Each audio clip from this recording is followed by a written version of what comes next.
আসসালামু আলাইকুম শিক্ষার্থীরা, স্বাগতম তোমাদেরকে ইজি ক্লাসরুমে। আমি মাসুদ। আজকে আমি তোমাদের নবম দশম শ্রেণীর জীববিজ্ঞানের কোষ বিভাজন অর্থাৎ তৃতীয় অধ্যায় কোষ বিভাজন সেই সম্পর্কে একটু আলোচনা করতে চাই। ইন্ট্রোডাকশনে প্রথমেই আমরা তোমাদেরকে কোষ বিভাজন সম্পর্কে জানাবো এবং এই অধ্যায়ে কি কি টপিক তোমরা পড়লে এই অধ্যায় থেকে খুব সহজেই সৃজনশীল প্রশ্নের উত্তর এবং নৈবিত্তিক তোমরা সলভ করতে পারবে সেই বিষয়ে একটু আলোচনা করার চেষ্টা করবো। লক্ষ্য করো, কোষ বিভাজন অধ্যায়, তার মানে এখানে কোষের বিভাজন হচ্ছে, তাই না? কোষ বিভাজন মানে কি? একটা কোষ থেকে অনেকগুলা কোষ আসা, অর্থাৎ একটা কোষ থেকে যদি দুইটা কোষ আসে তাহলে আমরা তাকে বলি মাইটোসিস, একটা কোষ থেকে যদি চারটা কোষ আসে তাকে আমরা বলি মিওসিস।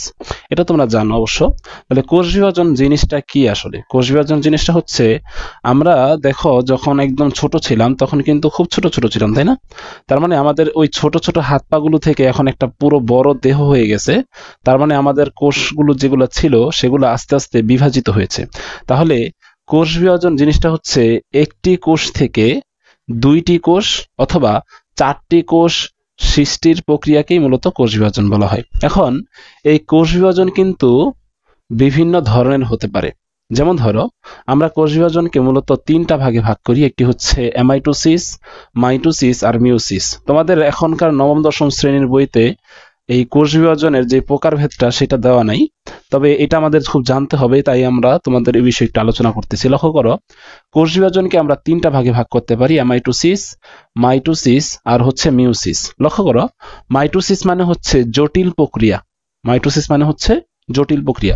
এখানে বলছে এ, মনে রাখবা বায়োলজিতে এ মানে হচ্ছে অ্যাবসেন্ট, অর্থাৎ এখানে কি অ্যাবসেন্ট থাকবে? মাইটোসিস অ্যাবসেন্ট থাকবে। অর্থাৎ অ্যামাইটোসিস মানে হচ্ছে কোনো জটিল প্রক্রিয়া, মাইটোসিস মানে যেহেতু জটিল প্রক্রিয়া, অর্থাৎ কোনো জটিল প্রক্রিয়া ছাড়াই, কোনো জটিল প্রক্রিয়ার অ্যাবসেন্টে বা ছাড়াই যেই ধরনের কোষ বিভাজন হয় তাকে মূলত আমরা বলি অ্যামাইটোসিস। তাহলে এই ধরনের কোষ বিভাজনে মূলত কোষটি সরাসরি বিভক্ত হয়ে যায়, অর্থাৎ একটা কোষ থেকে দুইটা কোষ সরাসরি বিভক্ত হয়ে যায়। তাই এদেরকে আমরা, যেহেতু সরাসরি বিভক্ত হয়ে যায়, তাই আমরা এদেরকে সরাসরি কোষ বিভাজনও বলতে পারি বা প্রত্যক্ষ কোষ বিভাজনও বলতে পারি। এখন বিষয় হচ্ছে, এই ধরনের কোষ বিভাজন আসলে কোন ধরনের জীবে ঘটে?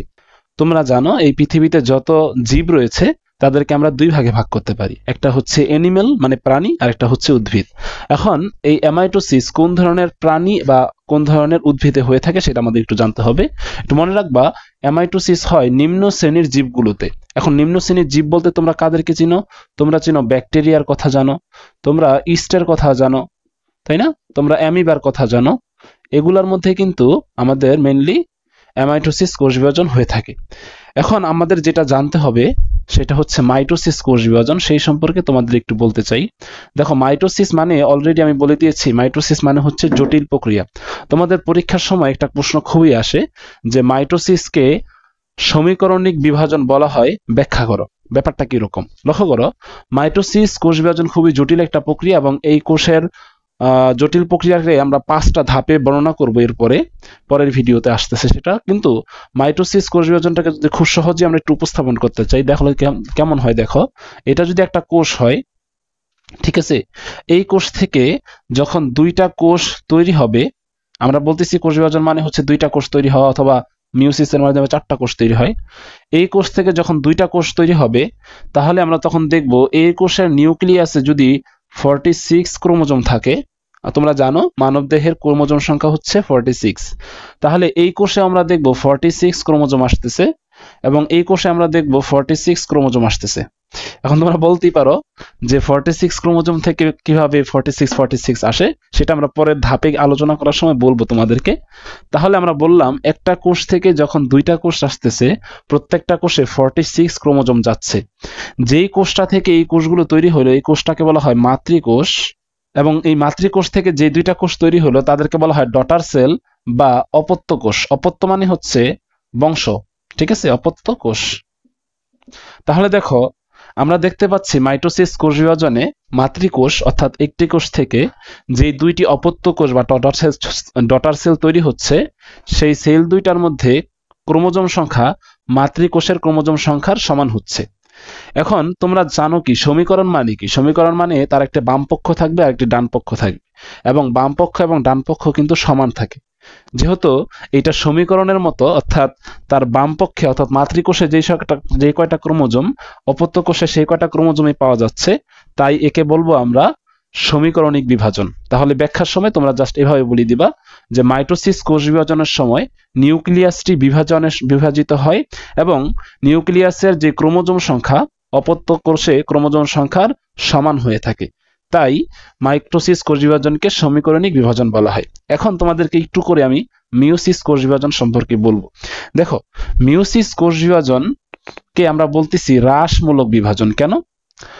এখন বিষয়টা হচ্ছে, মিওসিস তোমরা যদি পড়বা তখন তোমাদের একটা কথা মাথায় রাখতে হবে, মিওসিস কোষ বিভাজন কিন্তু দুইবার হয়।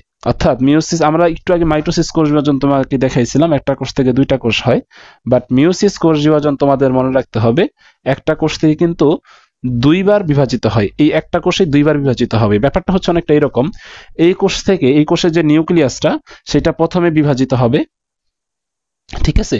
তাহলে প্রথমে বিভাজিত হইলো, দুইটা কোষ তৈরি হইলো। লক্ষ্য করো, প্রথমে এই যে নিউক্লিয়াসের মধ্যে যদি 46 ক্রোমোজোম থাকে, তাহলে এই কোষগুলোর মধ্যে যেই নিউক্লিয়াস তৈরি হয় সেগুলোর মধ্যে 23 ক্রোমোজোম থাকে। তার মানে তোমরা বুঝতেই পারছো যে মাইটোসিস কোষ বিভাজন আর মিওসিস কোষ বিভাজন কিন্তু একটু আলাদা। মাইটোসিস কোষ বিভাজনের মাধ্যমে আমরা দেখছিলাম মাতৃকোষ থেকে যে অপত্য দুইটা ক্রোমোজোম ছিল সেগুলোর মধ্যে কিন্তু 46 ক্রোমোজোমই আমরা পাইছি। বাট আমরা মিওসিস কোষ বিভাজনে যখন আসতেছি তখন দেখো একটা কোষ থেকে দুইটা কোষ যে অপত্য কোষ তৈরি হইলো সেগুলোর মধ্যে কিন্তু ক্রোমোজোম সংখ্যা অর্ধেক হয়ে গেল। কি হইলো শিক্ষার্থীরা?